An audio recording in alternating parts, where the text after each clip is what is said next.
নমস্কার বন্ধুরা, আশা করি সবাই খুব ভালো আছেন। আলাপি আমির একটি নতুন ব্লগে আপনাদের স্বাগত। আজ দিনটা রবিবার, তাই একটু স্পেশাল কিছু রান্নার একটা পরিকল্পনা ছিল। তাই বানিয়ে নিয়েছিলাম ইলিশ মাছের মাথা দিয়ে কচুর শাক। আর তারপরে আমরা সন্ধেবেলায় একটুখানি পুজোর মার্কেটিং করতে চলে গিয়েছিলাম। ইলিশ মাছ তো আপামর বাঙালির সবথেকে প্রিয় একটি মাছ, আর তার সাথে যদি থাকে এরকম কচু শাক দিয়ে মাছের মাথা দিয়ে একটা তরকারি বা ঘ্যাঁট, সেটা তো আর বলার কথা রাখে না।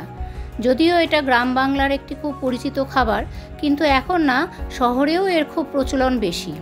তবে না কাটার ভয়ে বা বাছার ভয়ে অনেকেই এটা করতে চায় না। তো এটা একটু সাবধানতা অবলম্বন করে করলে কিছুই সেরকম হয় না। এগুলো কাটতে গেলে একটু সাবধানতা নিতে হয়, একটু ছোট ছোট করে পিস করে কেটে তারপরে তার থেকে আঁশ বের করে নিতে হয়। আর এইগুলো করতে করতে হাতের যা দশা হয়, মানে সে তো বলার অপেক্ষা রাখে না। দেখছেন হাতটার অবস্থা কি হয়েছে। তবে এর থেকেও মুক্তির উপায় আছে। তবে এগুলো না, যেহেতু গ্রাম বাংলার বনে বাঁধারে হয়ে থাকে, তাই একটু কাদায় ভরা থাকে। সেগুলোকে একটু পরিষ্কার হালকা জলে ভিজানো ন্যাকড়া দিয়ে যদি পরিষ্কার করে নেওয়া যায়, পরিষ্কার করে নিয়ে তারপরে যদি কাটা হয়, তাহলে ধোয়ার সময় অত বেশি হ্যাপা পোয়াতে হয় না।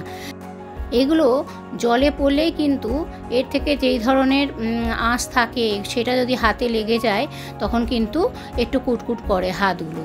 তো সেই জন্য একটু হাতা দিয়ে আমি খুব সাবধানে আমি কুকারের মধ্যে সেটাকে দিয়ে দিলাম।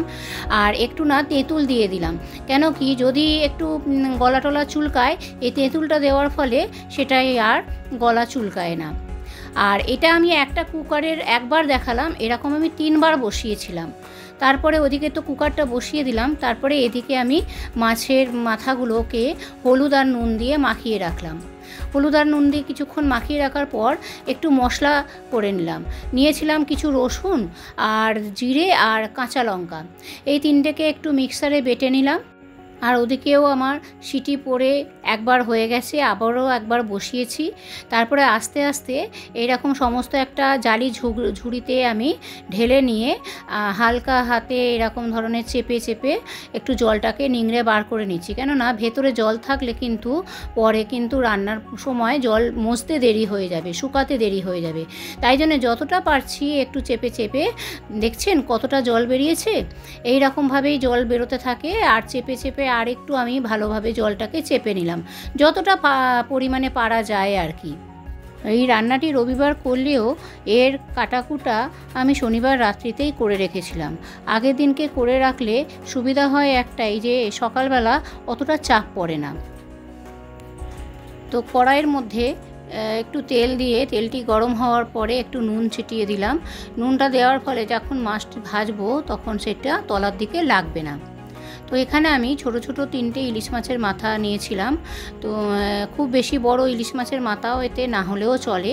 তো আমি একটু ছোট ছোট ইলিশ মাছই পেয়েছিলাম। তো মাছগুলো তো আমি অন্য রকম পদে বানিয়েছি, আর ইলিশ মাছের মাথাটা দিয়ে কচু শাকটা রান্না করলাম।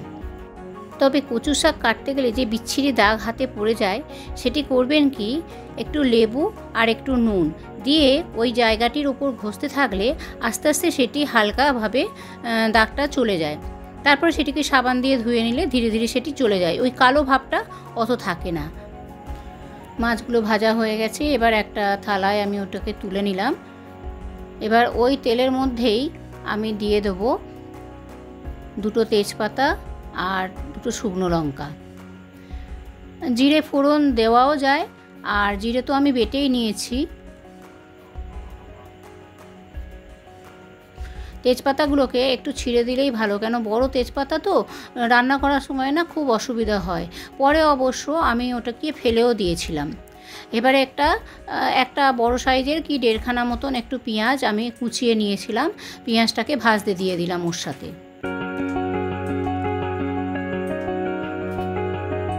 পেঁয়াজটাকে খুব বেশি লাল করে ভাজার দরকার নেই, মোটামুটি একটু নরম হয়ে গেলেই হবে। এই কচু শাক আবার আমার কর্তামশাইয়ের ভারী প্রিয়, তাকে করে দিলে সে আর কোনো কথাটি বলে না জানেন। চুপচাপ ভাতটা খেয়ে নিয়ে উঠে পড়ে এবং তার সাথে আরও যে রান্না করা থাকে পদগুলো, সেই পদগুলো সব পেছনেই পড়ে থাকে। এবার ওই মিক্সারে বেটে রাখা মশলাটা দিয়ে দিলাম। পেঁয়াজটা এরকমভাবেই ভাজা হবে, তার উপরে মশলাটা দিয়ে এটিকে কষতে হবে।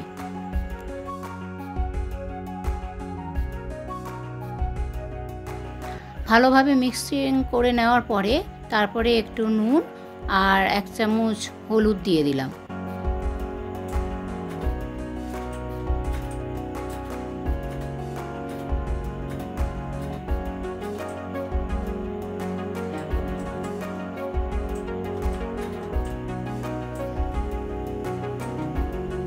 দিয়ে আবারও খানিকক্ষণ নাড়তে থাকলাম। যখন এইরকমভাবে মোটামুটি শুকনো প্রায় হয়ে আসছে, ভাজা হয়ে যাচ্ছে, তখন আমি ওই মিক্সচারে যে মশলাটা বেটেছিলাম সেই মিক্সার বাটিটা ধুয়ে জলটা একটু দিয়ে দিলাম। ভালো করে মশলাটাকে পাকিয়ে নিলাম। তারপরে আমি মুড়োগুলোকে দিয়ে দিলাম। মুড়োগুলোকে আগে দেওয়ার কারণ একটাই, যাতে মুড়োগুলোর থেকে যে ভাজা হয়েছে সেটা যাতে নরম হয়ে যায় এবং পরবর্তীতে যখন আমি এই কচুর শাকটা দেবো যখন তার সাথে ভালো করে মিশে যায়। তো কচু শাকগুলো দেখুন এত সুন্দরভাবে জলটাকে চিপে নিয়েছি যে একদম সেটা শুকিয়ে গেছে। তো এইভাবে এটিকে নাড়তে থাকবো। এখানে কিন্তু কোনো জল দেব না, যতটা পারবো এইভাবে নাড়তে থাকবো। এবার সামান্য একটু জল এর থেকে বেরোবে, তারপরে একটুখানি চিনি, এগুলো থেকেও জল বেরোয়। তা এই সমানে এরমভাবে নেড়ে যেতে হবে। এতে কিন্তু বেশ খানিকটা হাতের জোর লাগে। আমার তো নাড়তে নাড়তে বেশ হাতটা ব্যথাই করছিল। এই কচু শাক অনেকেই অনেক রকমভাবে রান্না করেন, কেউ আবার ছোলা দিয়েও রান্না করেন, আর মাছের মাথা দিলে তার স্বাদটা একটা অন্যরকম দাঁড়ায়। তবে যারা রান্না করতে পারেন না তাদের জন্যই এই বিশেষ ভিডিওটি। তাহলে আমি এরকমভাবে নাড়তে নাড়তে একটু ঢাকা দিয়ে দিলাম। ঢাকা দেওয়ার কারণ হলো যেটুকু সেদ্ধ হয়নি এই ভাপে ভাপে সেইটুকুও মজে যাবে। এই কচু শাক রাঁধতে রাঁধতে সেই ছোটোবেলাকার ওই বইটির কথা মনে পড়ে যায়। মনে আছে ছোট বউতে যখন বড় বউয়ের কাছে শ্বশুরমশাই একটু কচুর শাক খেতে চেয়েছিল, তাও আবার ইলিশ মাছের মাথা দিয়ে, সেখানে কি অপমানিতই না তাকে হতে হয়েছিল। আর যেহেতু বড় ছেলের ইনকাম কম, সেহেতু বাবা ইলিশ মাছ খাবে বলে টাকা ধার করে হলেও ইলিশ মাছের মাথা দিয়ে কচুর শাক রেঁধে বড় বউ কি লুকিয়ে লুকিয়ে শ্বশুরমশাইকে খাইয়েছিল, আর অন্ধ শ্বশুরমশাই পরম তৃপ্তিতে সেইটি খেয়েছিল। তাই সেই বইয়ের কথা আজকে খুব মনে পড়ে যাচ্ছে এই কচুর শাক রাঁধতে রাঁধতে। তো এখানে কথা বলতে বলতে দেখুন কতটা সুন্দর হয়ে এসছে, এবং আমি না একটু চিনিও এতে দিয়েছি। কেন কি অনেকেই আমি দেখেছি যে চিনি দেয় না, যেটা যেরকম যাদের স্বাদ। এই কচু শাক অনেকের বাড়িতেই আমি খেয়েছি, বিশেষ করে ভাদ্র মাসের রান্না পুজোতে কচু শাক সবার বাড়িতে হবেই হবে। আর সেখানে না একটু নোনতা নোনতাই লাগে, তবে আমার পার্সোনালি মনে হয় একটু মিষ্টি দিলে তাহলে ঝাল, নুন আর মিষ্টি সমপরিমাণ থাকলে খাওয়াটাও একটু চটকদার হয়, রান্নাটাও একটু খেতে ভালো লাগে। তো এই আমার বানানো হয়ে গেল কচু শাক। এবার আমি এটাকে টেবিলে নিয়ে যাব, তারপরে একটু সামান্য পরিমাণ ভাত দিয়ে খেয়ে দেখবো না কেমন হয়েছে। বর্ষাকালে দুপুরবেলায় মাঝে মাঝে এইরকম ধরনের ইলিশ মাছের মাথা দিয়ে কচু শাক খেতে ভালোই লাগে। রোজ রোজ রবিবারে কি মাংস খেতে ভালো লাগে বলুন তো? মাঝে মাঝে এই ধরনের রান্না হলে মন্দ হয় না। তারপরে আমরা সন্ধেবেলায় চলে গেছিলাম একটু মলেতে। মায়ের কিছু কেনাকাটি ছিল, আর ভাইয়ের জন্য কিছু জামা কাপড় মা কিনছিল। তো সেই জন্য মা বলল যাবি? আমি বললাম চলো তাহলে। তো আমার তো এরকম কেনাকাটি করতে বেশ বড়ই ভালো লাগে, তাই আমিও চললাম মায়ের পিছন পিছন। তো ওখানে না ভেতরে ভিডিও করতে দিচ্ছিল না, এইটুকু নিয়েছিলাম। তারপরে আমাকে বলল দিদি ভিডিও করবেন না, তো আমি বন্ধ করে দিলাম। তবে অনেক রকমের কালেকশান এসছে জানেন, কেন সামনেই পুজো তো, আর অনেকে মার্কেটিং শুরুও করে দিয়েছে। বেশ ভালোই ভিড় ছিল, যেহেতু রবিবার ছুটির দিন, তাই সবার বেশ আনাগোনা ছিল ওখানে। এই পাশটা একটু ফাঁকা, তো ওই দিকটায় ভালোই ভিড় ছিল। যেখানটা জামা প্যান্ট বা ছোটদের জামা কাপড় যেখানে বিক্রি হচ্ছে সেখানে বেশ ভালোই ভিড় ছিল। তো এইভাবে আমাদের সন্ধ্যেটা কাটলো। তো চলুন ভিডিওটি আজকের মতন এখানেই শেষ করলাম। যদি ভিডিওটি ভালো লেগে থাকে তাহলে একটি লাইক, একটি কমেন্ট আর চ্যানেলটিকে সাবস্ক্রাইব করতে ভুলবেন না। চ্যানেলটিকে সাবস্ক্রাইব করে পাশে থাকা বেল আইকনটি অবশ্যই প্রেস করবেন। সবাই খুব ভালো থাকবেন, সুস্থ থাকবেন।